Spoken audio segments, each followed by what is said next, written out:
2023 마덱스에서 한화오션, 즉 구대우조선해양이 우리 바다를 지켜줄 최신의 4종의 수상함을 선보였습니다.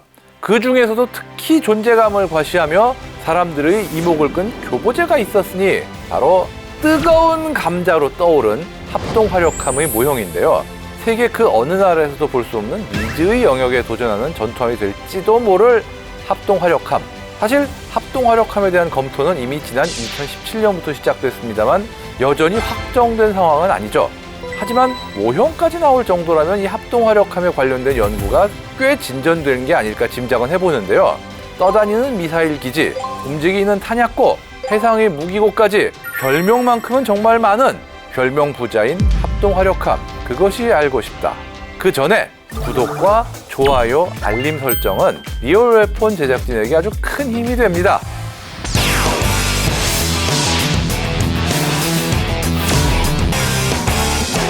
합동화력함은 경하 배수량 5,000톤급, 만재 배수량 8,000톤급으로 알려져 있습니다. 굉장히 큰 체급이네요. 물론 아직 재원이 확정된 상황이 아니기 때문에 대략적인 예상 정도로만 생각해 주시면 되겠습니다. 어쨌든 현재로서는 한화오션이 제작한 이 모형 합동화력함을 바탕으로 추정하는 것이 합리적인 상황입니다. 원래 합동화력함의 전시는 미국에서부터 시작됩니다. 자세히 보시면 개념상으로 1990년대에서 2000년대 사이에 미국이 추진했던 아스널쉽과 유사한데요. 또 축구 생각하시는 분들 계실 텐데 축구와 관계없습니다.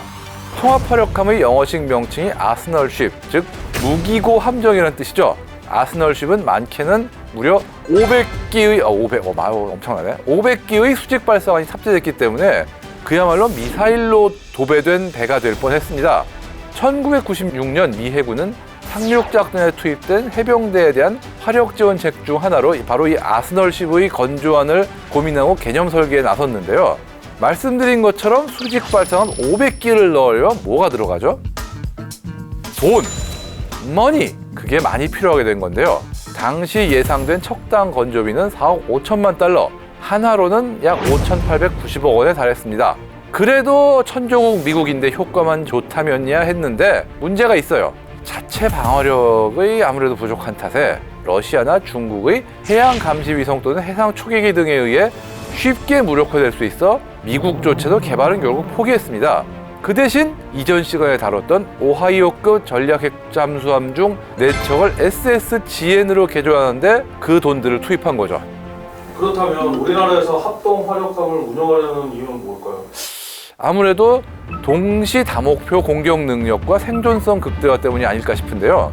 합동화력함은 대규모 해상 반격 플랫폼이죠. 아직은 전부 추정입니다만 사거리가 300에서 1,000km 이상 되고 탄두 중량이 0.5톤에서 1톤 정도 되는 미사일들을 100기 이상 탑재할 수 있을 것으로 기대되기 때문에 만약에 보유하게 된다면 여러 목표를 동시에 공격할 수 있게 되는 거죠. 하지만 앞서 이야기했던 미국에서도 이미 이 아스널쉽이 실패했지 않습니까?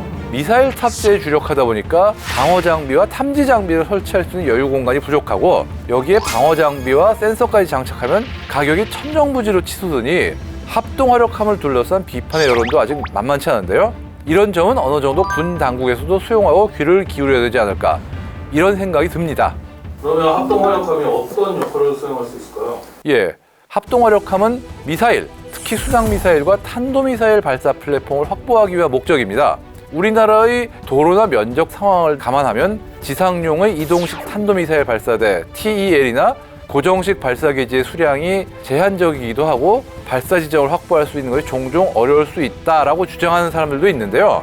사실 이런 이유로 도산 안창호급 잠수함 건조부터 수직 발사관을 확보해서 탄도미사일 발사가 가능하도록 만들었습니다. 근데 도산 안창호급은 척당 수직 발사관이 6발에 불과하다는 문제점이 있죠. 게다가 그 뒤에 나오는 개량형 배치2형도 척당 10기의 수직 발사관이 탑재되는 정도다 보니까 실질적인 한 척당 화력에는 한계가 있는 것이 사실이죠.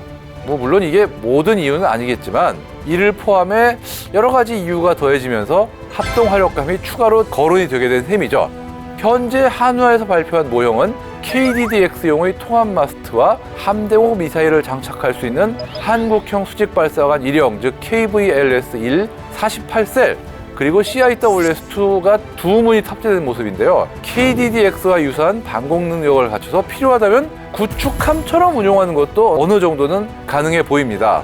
원래 발상은 최소한의 방어 능력만 갖춘 매우 저렴한 배였던 것 같은데 그렇게 해서는 생존성 보장도 안 되고 지상 공격 외에는 아무런 다른 용도도 못 쓰기 때문에 가성비라는 측면에서 바람직하지 못하고 판단하는 것 같은데요. 다만 이마저도 확정된 것은 아니라 또 바뀔 수도 있는 상황입니다.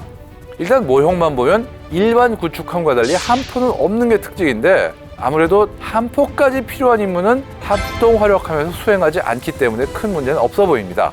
그러면 합동 화력함의 그 무장은 어떻게 되어 있나요? 일단 앞서 말씀드린 KVLS-1 같은 경우는 방어용 무장이라고 봐야죠. 공격용으로 탑재된 무장은 크게 세 가지입니다. 먼저 KVLS-2, 즉 32셀의 대형 한국형 수직 발사관이 들어갑니다. 이 발사관에 뭐가 탑재됐을지 아직 미지수지만 한 발사관에 여러 발의 순항 미사일이 들어갈 수도 있고 현무 2급의 탄도 미사일이 들어갈 가능성도 있습니다. 그 다음은 15발의 대형 미사일 발사관인데요. 이거는 KVLS-2보다 더 대형이라 현무 4가 탑재되는 것으로 추정됩니다.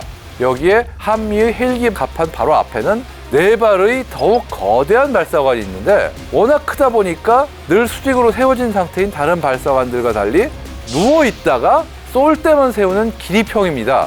현무 4보다 더 위력이 강화된 고위력 현무가 탑재될 예정이고요. 마지막으로 한미의 헬기 갑판 끝에는 대형 로켓 발사대도 하나 달려있는데요. 한국형 고체 연료식 발사체를 쏘기 위한 것이라고 합니다.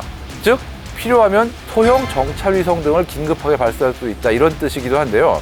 지상에서의 위성 발사가 여의치 않을 때 대용 위성 발사 플랫폼으로도 쓸 수 있을 것 같습니다. 워낙 찬반양론이 거세게 오가는 체계고 다른 나라에서 시도되지 않은 체계인 만큼 논란의 중심에 서 있습니다만 앞으로 어떻게 바뀔지 모르기 때문에 계속해서 추이를 지켜봐야 될 것 같습니다.